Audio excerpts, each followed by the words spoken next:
Hola, bienvenidos a mi canal, soy Miguel Ángel Hidrogo y les compartiré noticias, testimonios de conversión, música y mucho más de nuestra Santa Iglesia Católica. No olvides suscribirte a mi canal y darle a la campanita de notificaciones. Si quieres hacer una donación, puedes darle clic al botoncito de gracias que aparece en cada uno de mis videos. De profesor de apologética evangélica a explorar el mundo anglicano, el ortodoxo y hacerse católico. Douglas es uno de esos evangélicos eruditos apasionados por la Biblia y la apologética, profesor en seminario evangélico durante años, que a partir de cierto momento exploró la fe católica y sintió que en ella está la plenitud de la enseñanza cristiana. Necesitó 5 años de estudio y controversia intensa antes de dar el paso de hacerse católico. Ha contado su historia con detalle en un libro, Ex Evangélicos. Douglas, esta es su historia de descubrimiento de la Iglesia Católica. Infancia casi sin fe, alejado de Dios en la adolescencia. No recibí una educación muy religiosa, explica Douglas sobre su infancia. Indirectamente me enseñaron que Dios existía y mantuve una vaga creencia en él hasta el instituto, cuando me convertí en un agnóstico en la práctica. Con miles de religiones en el mundo y con la ciencia cambiando de opinión continuamente sobre la verdad, no sentí una necesidad de comprometerme con una fe. Más aún, me gustaba vivir sin reglas religiosas.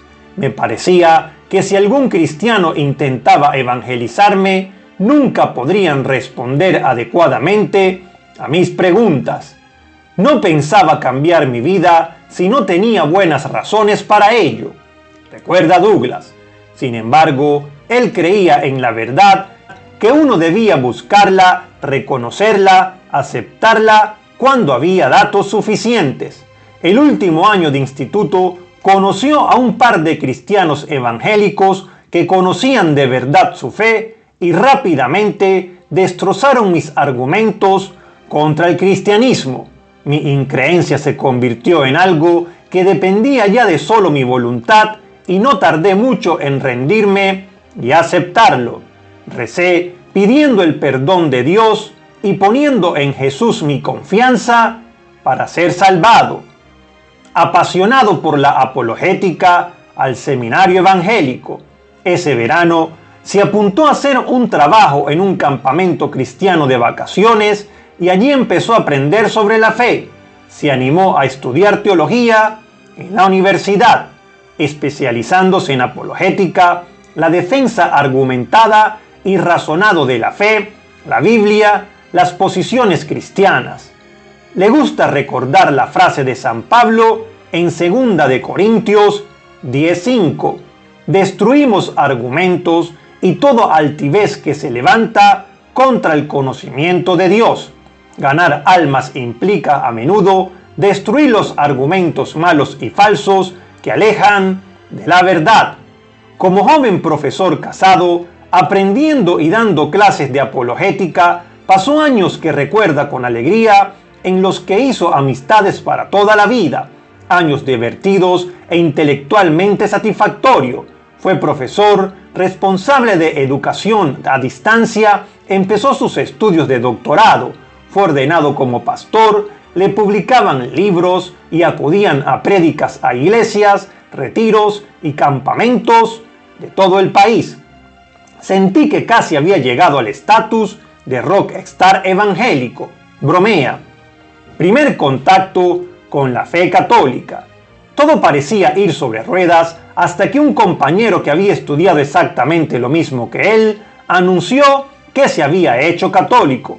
Los profesores y trabajadores no solo se sentían conmocionados, sino que algunos se sentían traicionados. Este hombre, como todos, había leído el libro del impulsor del CES, Norman Geisler, sobre los fallos del catolicismo. ¿Cómo podían hacer eso ahora? Douglas empezó a intercambiar cartas con este ex compañero durante varios meses. Douglas admite que en esas discusiones a veces salía lo peor de mí. Decidió parar el debate epistolar porque su interlocutor resultó ser ahora muy capaz como apologista católico. Douglas necesitaba más tiempo para prepararme. Desacuerdos doctrinales entre evangélicos. ¿Quién tiene la autoridad? Durante varios años más, el tema del catolicismo quedó solo en la trastienda de su memoria, mientras se dedicaba a otros asuntos. Pero la propia debilidad de la teología evangélica iba a asomar su día a día laboral, aunque el CES tenía mucho prestigio, visto desde afuera al pasar los años, veía cómo se acumulaban rencillas humanas, maniobras laborales y politiqueos. Eso era doloroso, pero comprensiblemente humano. Pero habían también tensiones teológicas e enfados por distintas posturas doctrinales sin ninguna autoridad que pudiera resolverlas. Abriendo mis ojos a la realidad, detrás de la retórica que tantos años yo acepté, me desilusioné, dice Douglas. Después de 15 años en el CES, él no quería dejar la fe evangélica, él quería respuestas, y la buscó durante 5 años intensos que le llevaron al catolicismo. Por ejemplo, de verdad ningún grupo cristiano en 2000 años entendió bien el cristianismo hasta que aparecieron ellos, específicamente los evangélicos, baptistas, no carismáticos, moderados, realistas. ¿Cómo saben los evangélicos que solo los libros de la Biblia protestantes, en la que faltan los libros deuterocanónicos, están inspirados? Muchos protestantes dicen que basta con estar de acuerdo en lo esencial para ser cristiano ortodoxo, pero ¿qué es lo esencial? La Biblia no da una lista de doctrinas diciendo cuáles son esenciales. En esta ocasión, lo novedoso es que yo ya no me iba a contestar con respuestas fáciles, señala Douglas. La Iglesia Católica creó la Biblia, no le da eso autoridad. Cuanto más estudiaba la historia detrás de la Biblia, más me encontraba con la Iglesia Católica. No solo fue la Iglesia la que decidió qué libros entraban en la Biblia, sino que la Iglesia lo hizo cuando ya tenían varios siglos de existencia. De hecho, señala, cuando encontramos la primera lista canónica que establece con autoridad qué libros son palabras inspiradas por Dios, la Iglesia Católica ya había establecido varias otras doctrinas que como evangélico le incomodaban. ¿Tenía la Iglesia antigua autoridad para establecer qué es la Biblia y no para establecer otras enseñanzas? No basta con tener una lista de libros con la palabra de Dios, hay que interpretar sus enseñanzas, y cada grupo protestante sacaba interpretaciones incompatibles. En CES presumían de enseñar la fe histórica, pero Douglas veía que en realidad muchas de sus enseñanzas era un potaje mixto de doctrinas anabaptistas, teológicas, post-reforma y creencias de finales del siglo XIX.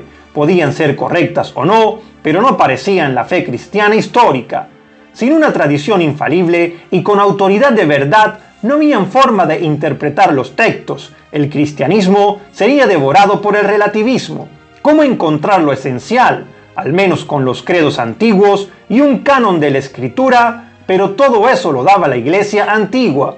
Uno no podía seguir siendo protestante, cada uno a su manera, sino que debía unirse a esa Iglesia antigua. Hay que tener en cuenta que Douglas llegó a esta conclusión sin haber leído aún ningún apologeta católico, solo leyendo estudiosos protestantes desautorizándose unos a otros. Otra debilidad, o adular a la gente, o ruptura sin fin. El protestantismo tenía además otra debilidad. Los líderes y ministerios evangélicos solo pueden tener éxito adquiriendo y conservando una base de seguidores. Eso requiere rebajarse para mantener a los seguidores o controversias para expulsar a los no fans. Se necesita un nivel de autoridad más allá del individuo o grupo de individuos que hacen una interpretación privada de la Escritura. Entendía de nuevo, la iglesia que Jesús fundó tenía que poder ser identificada de forma histórica, objetiva y con autoridad. Explorando el mundo anglicano. Pasado 3 años de investigación en el CES, se inquietaron con él. Decidió empezar a acudir con su familia a iglesias anglicanas conservadoras que habían roto con el episcopalianismo, el anglicanismo liberal, que acepta todo tipo de pecados sexuales. Estos anglicanos conservadores le introdujeron más en la historia de la iglesia, la liturgia, los credos antiguos, pero seguían sometidos a las mismas debilidades que el mundo evangélico y su falta de unidad doctrinal. Además, el origen de la iglesia anglicana, el deseo del rey Enrique VIII de divorciarse de Catalina de Aragón y sus efectos, divorcio, anticoncepción, matrimonio y ordenación homosexuales obispos herejes, no eran fáciles de defender. Estudiando ortodoxia en una parroquia griega, buscaba una iglesia que fuera una santa católica y apostólica, pero no católica romana con papa. Podía ser la iglesia ortodoxa. Cualquier cosa excepto el catolicismo me sonaba bien, admite. La iglesia ortodoxa no solo era antigua y apostólica, sino también hermosa, y no tenía que responder por las cruzadas, Galileo, la Inquisición o la Reforma. Mejor aún, no tenía papa con el que tratar. De hecho, la fe era tan mística que la mayoría de protestantes no tenían ni idea de qué se enseñaba. Tomé clases de ortodoxia en una iglesia griega local con otros miembros del CES, algunos de los cuales se hicieron ortodoxos. Sin embargo, pronto vio que en el mundo real la ortodoxia estaba muy dividida por razones étnicas y culturales, y que si se hacía ortodoxo tendría que meterse en batallas este-oeste contra los católicos, y yo dudaba tener alguna oportunidad contra la iglesia de Agustín, Anselmo y Tomás de Aquino, y muchas de las estrategias problemáticas del protestantismo pervivían en esta ortodoxia. Solo quedaba la iglesia católica por examinar, con todas sus extrañas doctrinas: María, el purgatorio, la infalibilidad papal, rezar a los difuntos, clero célibe y al parecer mucho de él homosexual o pedófilo, según insistía la prensa, con tristes casos reales. A los 5 años de investigación incómoda, Douglas, que como apologeta no era especialmente simpático ni comedido, había hecho unas cuantas enemistades y había cansado sus contactos protestantes. Su esposa baptista, fundamentalista desde niña, estaba harta y lloraba cuando hablaban de teología, y Douglas dejó sus últimos trabajos en el CES y buscó un empleo civil. Explorar la fe católica y descubrir muchos antiguos compañeros. Finalmente, en 2013, decidió apuntarse a un curso de iniciación cristiana para adultos, el curso oficial para los que consideraban hacerse católicos. Si llegaba la Pascua y no había descubierto una forma de salir, la iglesia se quedaría conmigo, pensaba, pero entonces descubrió que más de 20 antiguos alumnos del CES, de entre 20 y 40 años, se estaban haciendo católicos, o lo habían hecho en los últimos años. Muchos de ellos cuentan sus testimonios en el libro. Eran enamorados del Señor y de la palabra, que buscaban la iglesia que Cristo fundó, y la mayoría había hecho su viaje espiritual por separado. Solo ahora iban a contactando unos con otros. Para aclarar mis ideas, blogueé, debatí, enseñé y discutí todos los temas conflictivos del catolicismo. Muchos descubrió que se los habían explicado mal en ámbitos protestantes. Otros eran ideas que él ya aceptaba, pero que los católicos y la tradición habían desarrollado y llevado sus consecuencias lógicas. Veía claro ahora que ni la Biblia ni la historia conseguían refutar las enseñanzas católicas, sino que las reforzaban, y que éstas llenaban de forma satisfactoria todos los agujeros que habían visto desde el mundo evangélico. En su época de investigaciones le asombró comprobar que los católicos que se habían hecho evangélicos tendían a odiar o no entender bien el catolicismo, mientras que los católicos ex evangélicos, por el contrario, apreciaban y entendían el mundo evangélico. Puedo decir que para muchos, y para mí también, el catolicismo no es tanto un rechazo de mi creencia pasada, sino su desarrollo. Católico desde Pascua del 2014. Al final aceptó que hacerse católico significaba confiar en la iglesia que Cristo fundó. Él había sido siempre exigente en su búsqueda de la verdad. No podía ahora seguir fuera de la iglesia católica viendo la verdad de sus doctrinas. En la vigilia pascual del 2014 se hizo católico, fue confirmado y pudo recibir por primera vez la comunión. Douglas dice que hoy aprecia y ama a los cristianos que permanecen en el mundo protestante y que trabajan para construir puentes que os ayuden en vuestro viaje. ¿Y tú, qué piensas de esta extraordinaria conversión? Me gustaría leerte en la caja de comentarios. Muchísimas bendiciones.